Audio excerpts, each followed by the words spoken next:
हमें विकसित भारत का संकल्प दिया। आओ करें परीक्षा पे चर्चा। हमें विकसित भारत का संकल्प दिया। आओ करें परीक्षा पे चर्चा।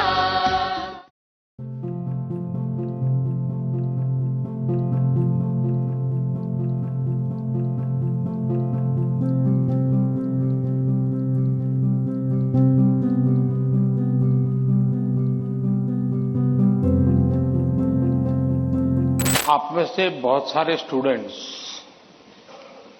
मोबाइल फोन का उपयोग करते होंगे और कुछ लोग होंगे शायद उनको घंटों तक मोबाइल फोन की आदत भी हो गई होगी। लेकिन क्या कभी ऐसा विचार आया मन में कि नहीं मैं रिचार्जिंग में फोन रखूंगा तो मेरा मोबाइल का उपयोग कम हो जाएगा, इसलिए रिचार्जिंग नहीं करूंगा। अगर रिचार्जिंग नहीं करूंगा तो मोबाइल काम करेगा क्या? करेगा क्या?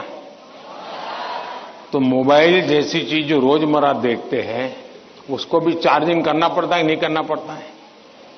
अरे जवाब तो दीजिए। रिचार्ज करना पड़ता है नहीं करना पड़ता है? अगर मोबाइल को करना पड़ता है तो ये बॉडी को करना चाहिए कि नहीं करना चाहिए? मैं समझता हूं कि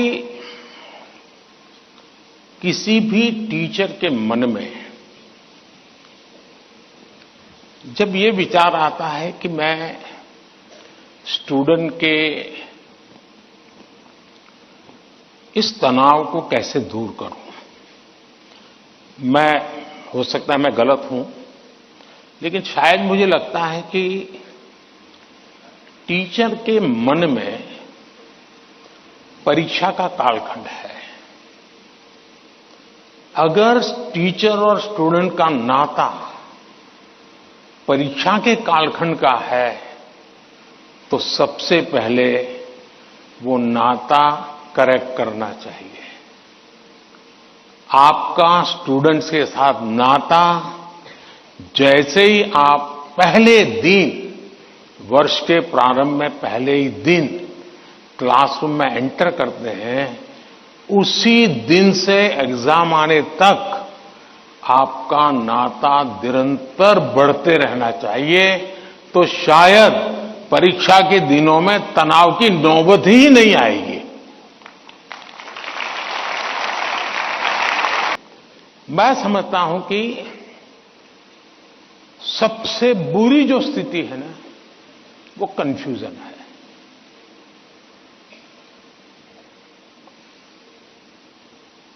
अनिर्णायकता है। अनिर्णायकता आपने देखा होगा पुराने जमाने में ऐसी कथा चलती थी, कोई गाड़ी लेकर के जा रहा था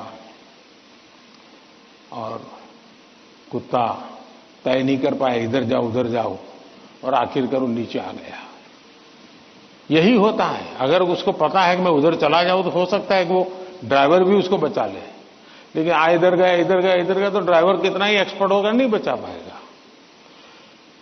हमें अनिश्चितता से भी बचना चाहिए, अनिर्णायकता से बचना चाहिए, और निर्णय करने से पहले सारी चीजें हमने उसको जितने तराजू पर तोल सकते हैं तोलना चाहिए।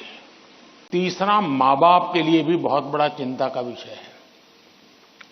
मां बाप हर बार अपने बच्चों को कोसते रहे, देख तू खेलता रहता है, देख वो किताबें पढ़ता है, तू ये करता रहता है, देख वो पढ़ता है, यानी वो भी हमेशा उसी का उदाहरण देते हैं। तो फिर आपके दिमाग में भी यही एक मानदंड बन जाता है। कृपा करके मां बाप इन चीजों से बचे। कभी कभी तो मैंने देखा है कि जो मां बाप अपने जीवन में ज्यादा सफल नहीं हुए हैं, जिनको अपने पराक्रम, अपनी सफलताएं, अपनी सिद्धियों के विषय में दुनिया को कुछ कहने को नहीं है, बताने को नहीं है, तो वे अपने बच्चों का रिपोर्ट कार्ड ही अपना विजिटिंग कार्ड बना देते हैं। किसी को मिलेंगे, अपने बच्चे की कथा सुनाएंगे।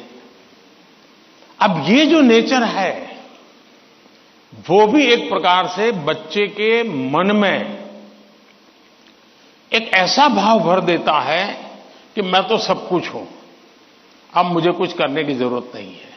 वो भी बहुत नुकसान करता है। आपके दोस्त से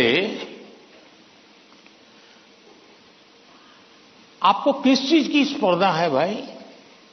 मान लीजिए 100 मार्क्स का पेपर है। अगर आपका दोस्त 90 ले गया तो क्या आपके लिए 10 मार्क बचा है क्या? आपके लिए 10 मार्क बचा है क्या? आपके लिए भी तो 100 है ना? तो आपको उससे स्पर्धा नहीं करनी है, खुद से करनी है। खुद से करनी है कि वो 100 में से 90 लाया, मैं 100 में से कितना लाऊं। उससे द्वेष करने की जरूरत ही नहीं है। एक्चुअली तो वो आपके लिए इंस्पिरेशन बन सकता है। और अगर यही मानसिकता रहेगी तो क्या करेंगे आप? अपने से तेज तर्रार व्यक्ति को दोस्ती नहीं बनाएंगे। आप ऐसे जिसकी कुछ चलती नहीं बाजार में, उसी को दोस्त बनाएंगे और खुद बड़े ठेकेदार बन के घूमते रहोगे।